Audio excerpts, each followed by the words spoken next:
Hello everyone, T4 teacher में आप सभी का स्वागत है। आज का जो टॉपिक लिया गया है उसका नाम है विकास के कुछ प्रमुख सिद्धांत।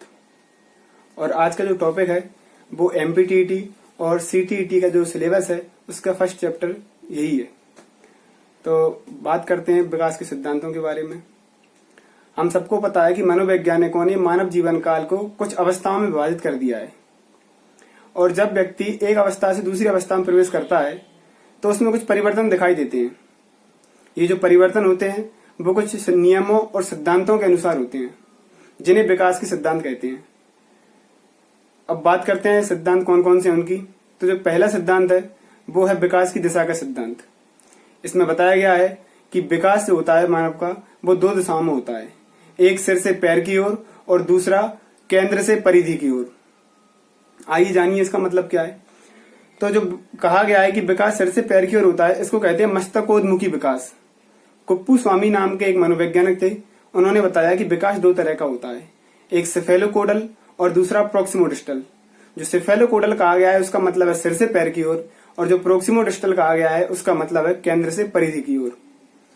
हम जानते हैं कि पहले जो गर्भस्थ शिशु होता है उसके सिर का विकास होता है, उसके बाद उसके धड़ का विकास होता है, और इसी क्रम में उसका जो विकास होता है वो सिर से पैर की ओर होता जाता है।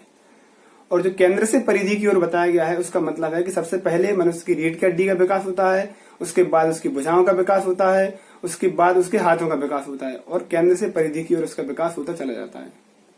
तो ये बात थी विकास की दिशा के सिद्धांत के बारे में। जो दूसरा सिद्धांत है उसका नाम है विकास के क्रम का सिद्धांत।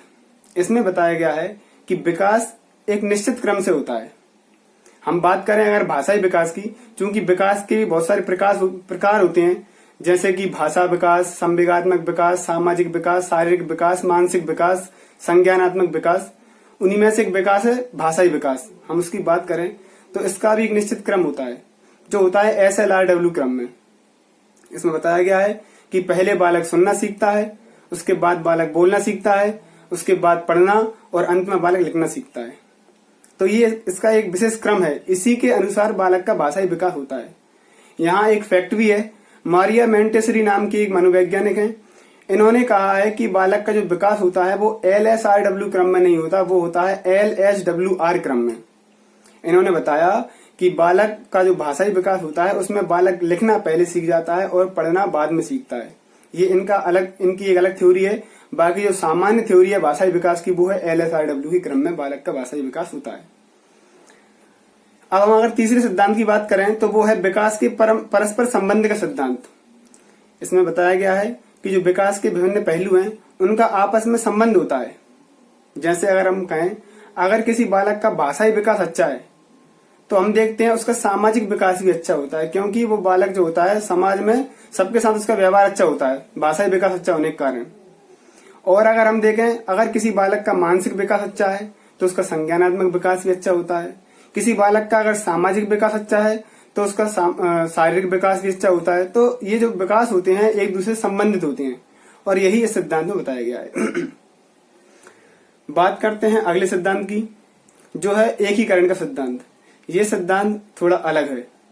इसमें बताया गया है कि बालक में पहले शरीर के किसी अंग का विकास होता है, या पहले बालक का कोई अंग कार्य करना प्रारंभ करता है, उसके बाद उसके अंग के जो भाग होते हैं वो कार्य करना प्रारंभ करते हैं।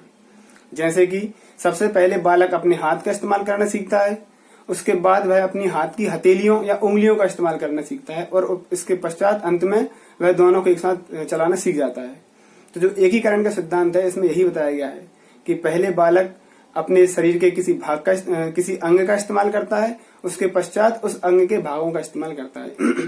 कई बार CTET में ये क्वेश्चन भी पूछा गया है कि एक बालक सबसे पहले अपने हाथों का इस्तेमाल करता है, उसके बाद अपनी हाथों के हथेली का और उंगलियों का इस्तेमाल करता है, और बाद में दोनों का एक साथ इस्तेमाल करना सीख जाता है। तो यह विकास के किस सिद्धांत की ओर संकेत करता है? तो आप बता सकते हैं कि ये विकास के एकीकरण के सिद्धांत की ओर संकेत करता है।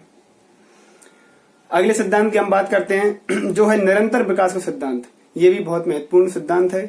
इसमें बताया गया है कि जो मानव का विकास होता है वो जीवन पर्यंत चलता रहता है, जो गर्भकाल से प्रारंभ हो जाता है और मृत्यु तक चलता रहता है अविरल रूप से, कहीं भी इसमें रुकावट नहीं आती। तो आप जान गए होंगे कि निरंतरता का विकास का सिद्धांत क्या है। या विकास का निरंतरता का सिद्धांत क्या है। जो लास्ट सिद्धांत है हमारा वो है व्यक्तिगत भिन्नता का सिद्धांत।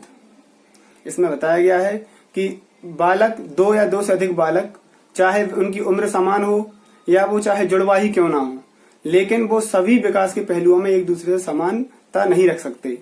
जैसे कि अगर कोई बालक शारीरिक रूप से समान है, उनकी एज बराबर है, दोनों भाई अगर जुड़वा भी होंगे, तो हो सकता है उनका शारीरिक विकास जो समान हो, उनका सामाजिक विकास समान हो, लेकिन यह आवश्यक नहीं कि उनका संज्ञानात्मक विकास भी समान हो सकता है एक बालक कुछ होशियार हो और दूसरा बालक मंदबुद्धि हो।